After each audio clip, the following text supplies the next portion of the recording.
Pada 24 Februari 2022, Rusia melancarkan invasi berskala besar ke Ukraina, salah satu negara tetangganya di sebelah barat daya. Hal ini bukan pertama kalinya.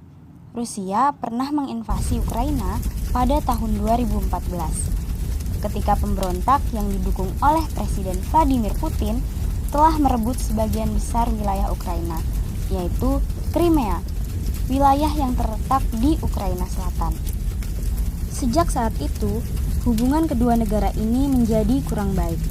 Lalu, Presiden Ukraina yang sekarang, yaitu Volodymyr Zelensky, lebih dekat ke pihak Barat dan mendesak Presiden Amerika Serikat Joe Biden untuk membiarkan Ukraina bergabung dengan NATO.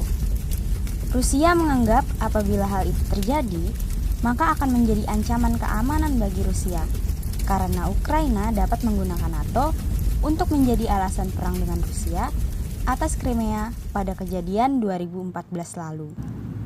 Invasi Rusia ke Ukraina memberikan dampak buruk bagi pasar keuangan dan ekonomi dunia.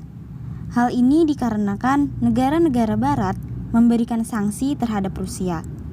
Sanksi-sanksi tersebut adalah langkah yang dirancang untuk melumpuhkan perekonomian Rusia, sehingga dapat menghentikan mereka untuk bertindak lebih agresif atau melanggar hukum internasional. Terus, sanksi apa saja yang dijatuhkan negara-negara barat dan kenapa bisa berdampak ke perekonomian internasional?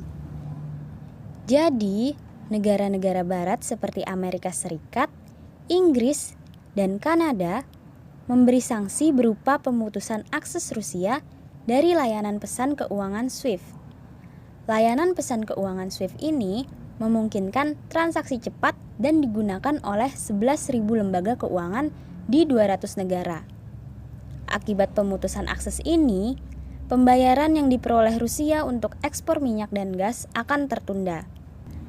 Sedangkan banyak negara di dunia, terutama negara-negara di Eropa, sangat bergantung pada energi Rusia. Harga minyak dunia pun jadi melonjak karena adanya gangguan pasokan yang ditimbulkan dari sanksi dan kekacauan perang.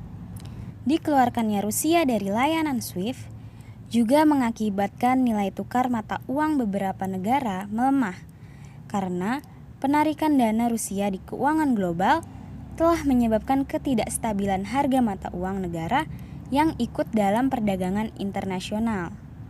Selain itu, Inggris juga memberlakukan tindakan pembekuan aset semua bank besar Rusia, dan mereka akan dikeluarkan dari sistem keuangan Inggris serta menghentikan perusahaan-perusahaan besar Rusia, termasuk perusahaan negara yang mengumpulkan dana atau meminjam uang di pasar Inggris.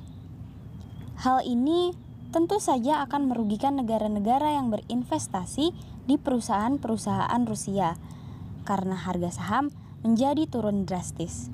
Selain karena sanksi terhadap negara Rusia, kekacauan perang yang terjadi di Ukraina juga menghambat produksi minyak biji bunga matahari. Ukraina sendiri diketahui adalah pengekspor minyak biji bunga matahari terbesar di dunia, yaitu 54,4% dari ekspor dunia. Negara seperti India, yang mana 70% pasokan minyak biji bunga matahari berasal dari impor, terpaksa harus menaikkan harga minyak karena pasokan yang kurang dan pastinya berdampak pada perekonomian negara itu. Tidak hanya minyak dan gas alam yang terdampak, tetapi juga sektor pertanian dan pangan dunia juga ikut mendapat dampak buruknya. Ukraina dan Rusia adalah penyumbang 30% dari ekspor gandum dunia dan 19% ekspor jagung. Karena peran pentingnya di pasar pertanian dunia, banyak negara yang ikut terdampak. Contohnya, Timur Tengah dan Afrika yang bergantung pada gandum dan jagung Ukraina. Gangguan pada pasokan tersebut dapat mempengaruhi ketahanan pangan di wilayah tersebut. Selain itu, Cina juga merupakan penerima besar jagung Ukraina, dan karena ancaman gangguan pasokan, maka hal tersebut membuat harga produk pertanian melonjak.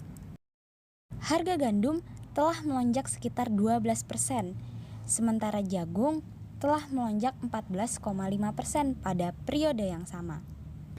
Di Indonesia sendiri, lonjakan harga di berbagai sektor di dunia, terutama minyak bumi, akan berpengaruh pada anggaran negara terhadap subsidi energi untuk tahun ini, sehingga mengakibatkan adanya potensi kenaikan harga BBM yang akan menggerus daya beli masyarakat.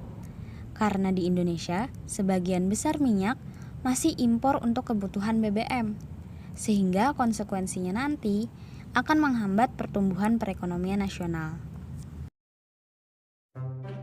Nah, jadi itu tadi penjelasan singkat mengenai dampak perang Rusia-Ukraina terhadap dimensi perekonomian internasional.